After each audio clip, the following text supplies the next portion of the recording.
বিনোদন জগতে ফের শোকের কালো ছায়া। প্রয়াত হলেন একজন অসাধারণ নৃত্যশিল্পী, হৃদয়কে ছুঁয়ে যাওয়া গায়ক, উঁচু মানের অভিনেতা। প্রয়াত হলেন জনপ্রিয় অভিনেতা রামাকান্ত দায়মা। নিজের দীর্ঘ অভিনয় জীবনে অসংখ্য জনপ্রিয় টিভি শো এবং সিনেমাতে তিনি কাজ করেছেন।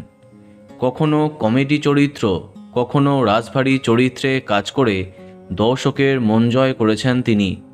তার জনপ্রিয় ছবিগুলির মধ্যে উল্লেখযোগ্য চাক দে ইন্ডিয়া, হর্ষদ মেহতা স্ক্যাম 1992, পা, ব্রাদার্স, মুম্বাই সাগা, রাম সেতু, ফার্জি প্রভৃতি ছবিতে বিভিন্ন রকম চরিত্রে দর্শকের মনে তার জায়গা করে নিয়েছিলেন। এদিন তার আকস্মিক প্রয়াণে হিন্দি চলচ্চিত্র জগতে নেমে এলো শোকের ছায়া। অভিনেতার মৃত্যু ঠিক কী কারণে হয়েছে তা এখনও জানা যায়নি। তার বন্ধু তথা সহকর্মী শুভাংশী লাটকার একটি পোস্টে মনের ভাব প্রকাশ করেছেন।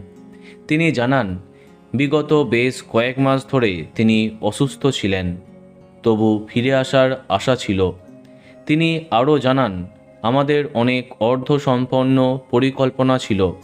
আমরা একসাথে একটি সুন্দর হিন্দি নাটক করবার সিদ্ধান্ত নিয়েছিলাম।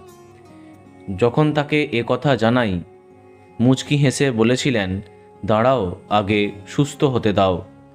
দুর্ভাগ্য সেই সময়টা আর পাওয়া গেল না। না ফেরার দেশে জনপ্রিয় অভিনেতা রামাকান্ত দায়মা। বন্ধুরা, ভিডিওটি এইটুকুই। বাংলা বিনোদনের অন্যান্য খবর পেতে সাবস্ক্রাইব কারেন্ট পস। ধন্যবাদ।